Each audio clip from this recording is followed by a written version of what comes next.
All right, I got some time today. I want to talk about another prospect in the 2020 draft. That's right. These videos aren't necessarily needing to go away, and I may be able to find some time to do them over the next few weeks.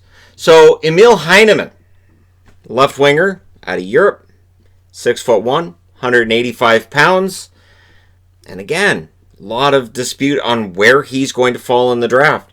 Hockey Prospect has him at number 33. Elite Prospects has him at number 49. Central Scouting says he's 26th out of European skaters. And Bob McKenzie has him at 69th. I'm calling it now. He's going to be one of those guys who gets called and there's some kind of reaction like, where's this guy coming from? This seems like a bit of a reach. It just has that feeling. Because again, it's all over the place. Somebody I think in the second round maybe gives him a shot. I'm wearing Ottawa because why not? What's life without whimsy?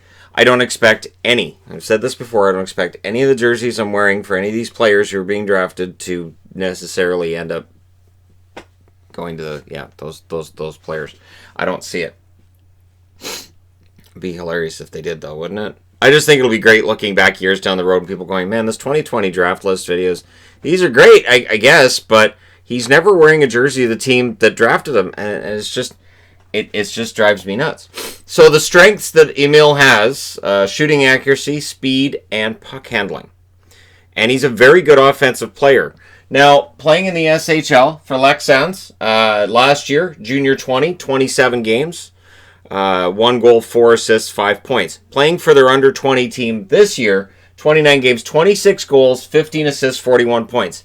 The explosion that this kid showed on his team was unexpected. At the SHL level, so playing against men, 11 games, 2 assists. And so we'll see, right? We'll see how many of these skills translate to the NHL level and whether or not that offense is more a reflection on the fact that the team he was playing on was excellent or if it's his excellence that helped make that team better.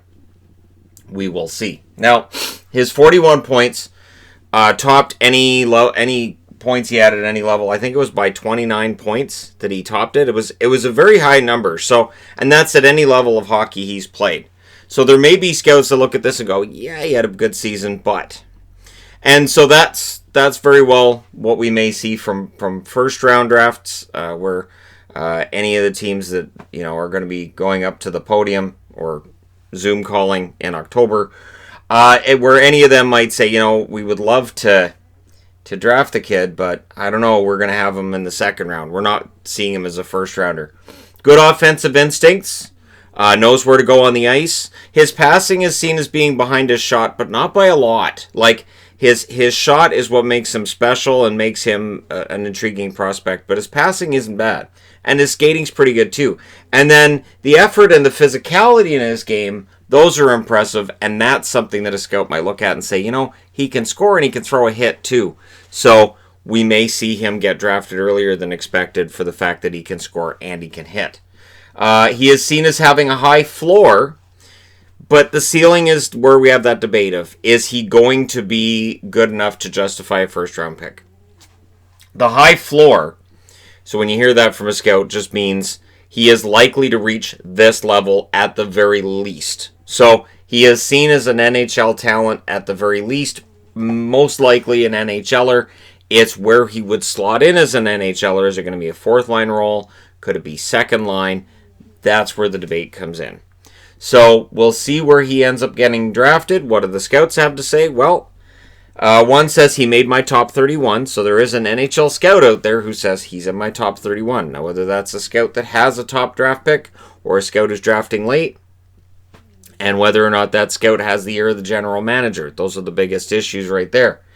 He'd be ranked higher, but I questioned how high-end his skill is compared to some players ahead of him on our list. I really like him, though.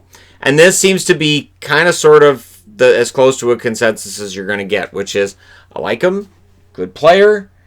We don't know how high-end he's going to be. The offensive instincts seem to be there.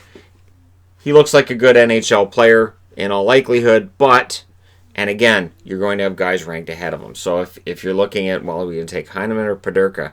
Well, Paderka probably is, the better player will take him. Reichel or Heineman. And again, I'm using European players just as an example. Reichel probably goes before Heineman. Although I noticed on the most recent updated rankings on Elite Prospects, it looks like Reichel took a bit of a drop at the end there. I don't see him in the top 31 anymore. So again, these rankings are in flux, and we'll see where Heineman ends up. Let me know where you guys think he ends up. What do you think his talent level is, his ceiling is? Don't forget to hit like and subscribe if you're browsing your way through. You just happened upon this video. Thank you guys so much for watching, for all your support. I will talk to you again soon.